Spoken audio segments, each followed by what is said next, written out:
Sometimes it's as if everyone in Lagos is a thief. Everywhere you go, someone is stealing something from somebody's pocket. There are some areas that are very notorious, like that Yaba. Don't pass there at night. They will steal from you or steal you. Or Ikeja, that one too. They're always stealing, but it's a body part. It's like everywhere you go in Lagos, you have to be extra careful or they will steal from you. The man in today's story knows this firsthand. Lagos welcomed him by stealing from him. It happened in traffic too.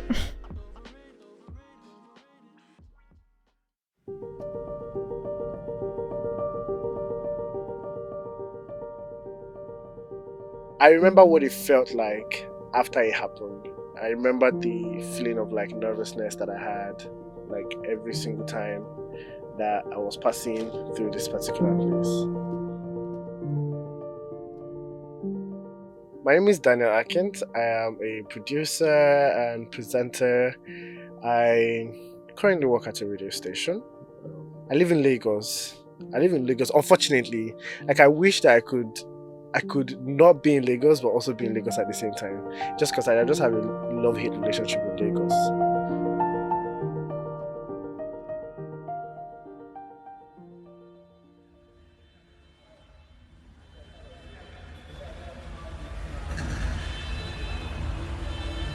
This was 2020, late 2020.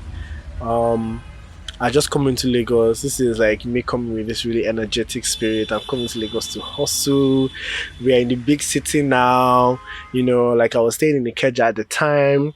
And like I had a really good routine going on for me. Like I would leave home like around like 5:30, get on like that bus from Ikeja or because I was working at Lagos Island, yeah. So I'll get on that bus going all the way down to CMS. So it was really a really cool trip just watching people coming down and getting in and just seeing like the kind of people that move in Lagos at that time.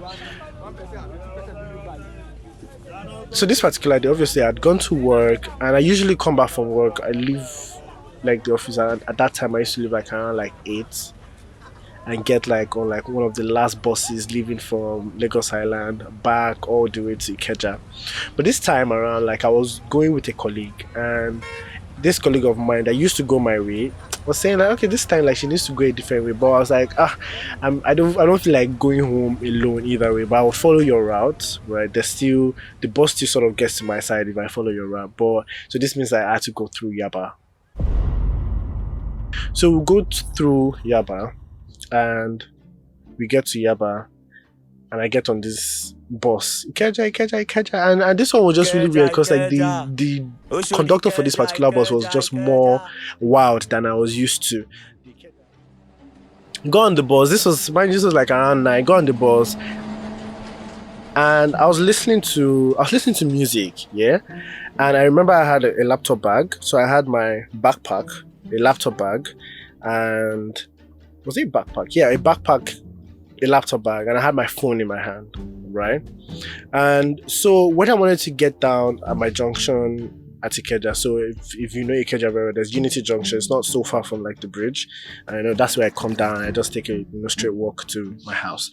And so when I was coming down from the bus, right? So it was like hurry up kind of thing. So I got this sense of urgency, but I was holding like the office laptop and I wanted to be research. Like I held the office laptop real close and I put my phone in my pocket. And I just thought like everything was safe because like that means I had all my things put together. My phone was in my pocket, it was tucked in, my laptop was held to my chest, my backpack is on. And I remember like the moment I put my foot on the floor, my music stopped playing. That time I had an earpiece, so I thought like, oh, maybe my hand had jacked the earpiece off. And immediately I got off the bus and I stopped hearing music. So I take my hand to my, pocket. And my phone is in there. And as I'm doing this, the bus is moving real fast, which is really weird.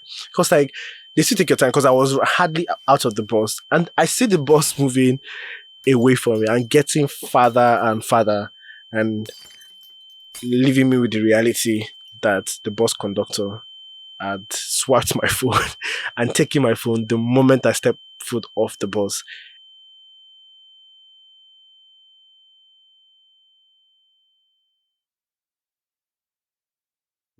was a very hard reality to face at that time because I just felt like I'd done everything I could have done to be careful, right? I'd held my phone when I was on the bus, and when I was coming down, I pocketed it, and it just felt so safe. I remember getting home, and the people at home were like, no, let's get to the bus park. Maybe we'll find it. Maybe we just fell. And I remember like we took a walk back to the bus park. And I was like, oh, I think I might recognize the guy if I see him. And we walked around like that Ikeja under bridge, just trying to look if we could like see face, because it was at night. So we're thinking maybe the bus had not gone on like a another journey, so it was just going to be at the bus stop. it was all a lie. My phone was long gone, and my number was no longer unreachable. And yeah, I consider that to be that's my welcome to Lagos. That was like a welcome to Lagos experience for me, because since then, I don't think I've ever left my phone in my pocket on any bus. Anything that had to do with public transport in Lagos, I don't put my phone in my pocket. It's always in my hands. And yeah, that will never happen to me again. As if it's not enough for a conductor to steal your phone, a few months later, Dan found himself in another robbery situation. This time, early in the morning on his way to work. Look, Dan is a better man than me. I would have gone back home and called it a day. For those that know Lagos well, right, so I live around Surulere, right, and I work at Lagos Island. So you have to pass Eco Bridge if you're going to go from Surulere to Lagos Island. But we had a thing. Leaving at 5:30 meant that we beat the traffic by at least 5 minutes.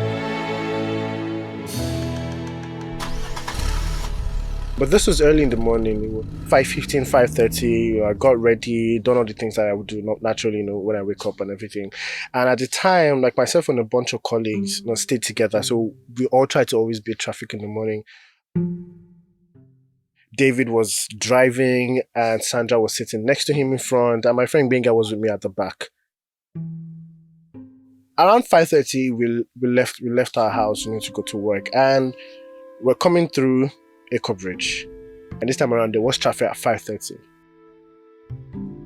Right. So we're stuck in traffic, and like I said, I wasn't putting too much thought into like what was happening outside, and I was just resting on the car, and I looked over to my side, right, and noticed my friend Benga was on his phone. Do you know like when someone is trying to point something through your car to check, but you just notice like a really weird light, and immediately I see that, and I noticed that I hear 2 pops. First pop, and the window gets cracked, and then the second pop, and the whole window falls apart. Benga sort of leans into my side of the car, throws his phone on the floor because he realizes what had happened, and we see a hand like come through the car, right, and attempt to open the door. Right, so the central lock was on, but it was attempting to open the door. While all of this was going on, I was looking to the side to make sure there wasn't another person on my side of the door, right? And I look into the eyes of this driver. I was driving a Jeep. It was a silver Toyota Jeep. And I look into his eyes, and I know he knew what was going on, but he did nothing. Just stared right back at me. Like this is Lagos. Like, what do you expect? Like, did nothing. That was the look, because he just looked right back at me and did nothing. David, realizing what was going on, got into that whole survivor mode instinct kind of thing and started driving recklessly, right? Literally had to drive through 2 trucks, the 2 trucks that were in front of us that were causing the massive traffic in the first place, drive through the trucks, and had his whole side of the door condemned, because like literally had to go through Ayon. Just so you could get us out. This is all while Sandra was going thief, thief, thief and shouting. I remember getting out of that traffic and just still driving on, because we couldn't wait. No time to start reassessing what damage had been done to the car, and we drove all the way to the office. And I remember just breathing fast all the way. We just continued the journey. We couldn't stop, so we just continued the journey all the way to the office at Lagos Island. And I remember breathing really fast all through, and like just trying to replay it, like, did this just happen? Because I know I saw that hand, and I knew that there was something really sharp. So if you had opened the door, you could have heard Benga, you could have heard myself, and the reality of it was just very, very. It was really scary.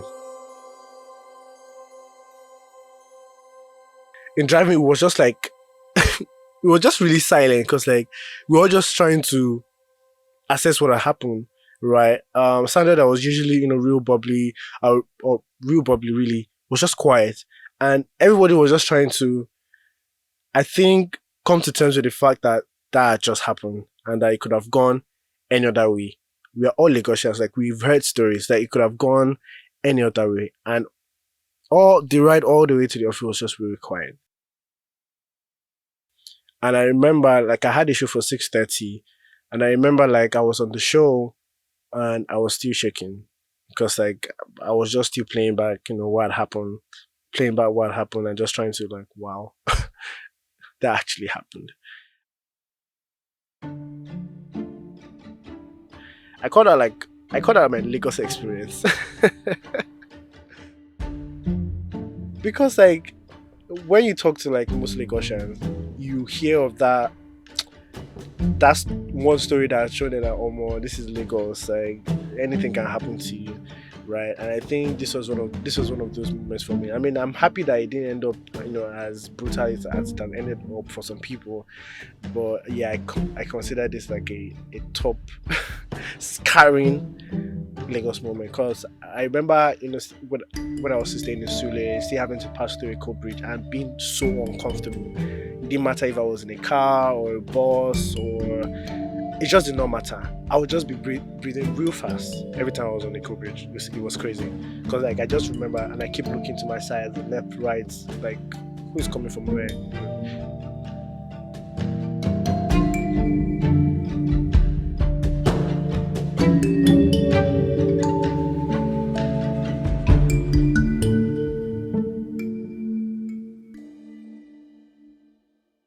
Omo, I'm always hearing about people being robbed on that Eco Bridge. I wonder what was going through that man's mind. Me, I'll just be thinking, maybe I'm next. Just come and rob me. Do you have a similar story? Tweet about it with the hashtag It Happened in Nigeria. I'm Hauwa Lawal, the host of It Happened in Nigeria. This episode was produced by Mo Isu and sound designed by Dan Akins. The executive producer is Ebiye Suowari. This podcast is produced by Voix Collective. You can find them on social media at Voix Collective. See you next week for a story about what is inside Yaba left.